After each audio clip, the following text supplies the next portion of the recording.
Paano malaman ang sira at paano rin ayusin ang ganitong cordless drill? Testing na natin, pindutin na natin yung switch. Humihinto-hinto siya, dapat siguraduhin fully charged yung battery. Testing ulit natin, pindutin natin yung switch. Nawawala-wala yung ilaw niya kapag pinipindot yung switch. Minsan umaandar yung drill chuck. Ibig sabihin switch yung problema nun. At kapag steady naman yung ilaw niya, kapag pinindot yung switch, pag hindi umandar yung drill chuck, ibig sabihin motor yung problema. Check muna natin yung battery niya kung nasa 21 volts or 20 volts. Tester natin kung nasa 20 volts, halos 21 volts na rin siya. Check natin sa may dalawang bakal na dyan, sa may paa, tapos pipindutin natin yung switch. Lipat lang natin sa continuity. Test na natin, pindutin yung switch. Hindi siya pumapalo. Buksan na natin tong cordless na to.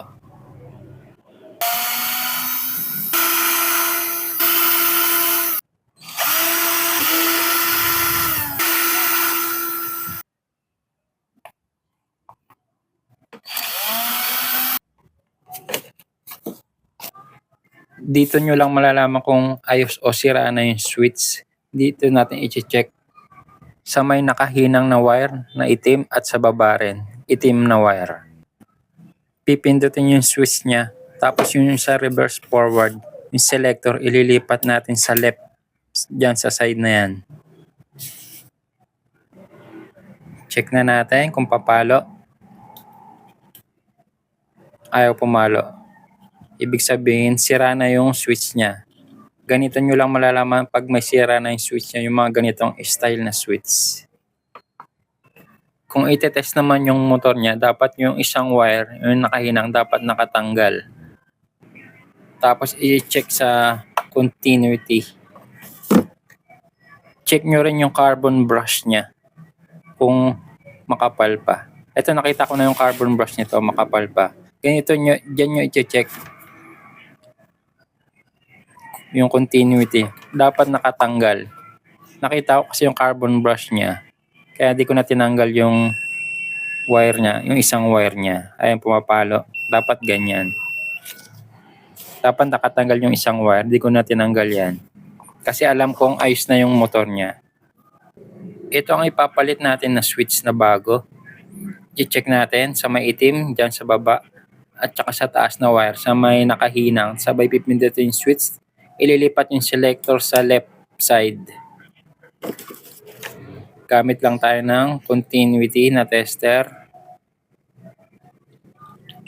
Kung pumapalo, ayun, pumapalo.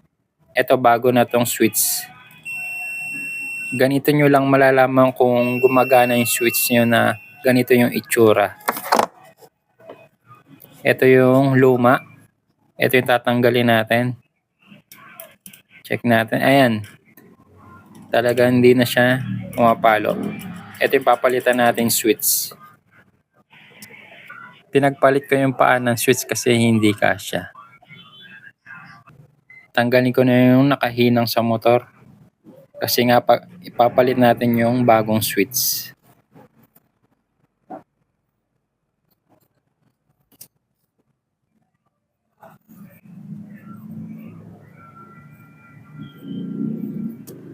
Ito, tanggalin ko na yung lumang switch niya. Ito yung luma. Palit natin yung bagong switch.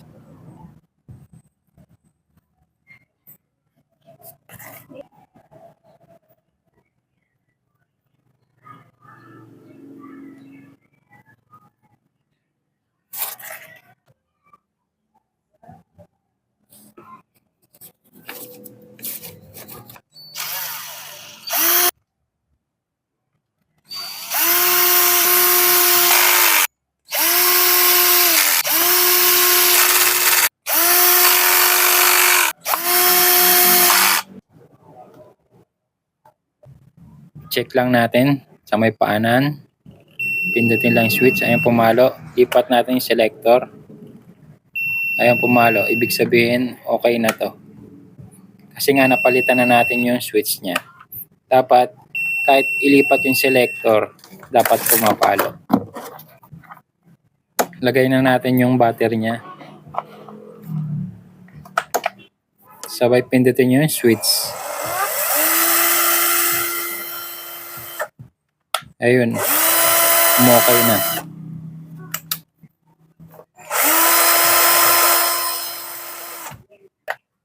Reverse forward yung selector niya.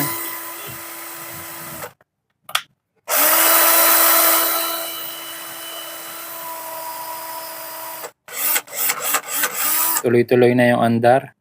Yung ilaw naman niya. Ayun, nag-i-steady na. Switch lang ang problema nito. Kaya pinalitan natin. Sana may natutunan kayo sa panonood.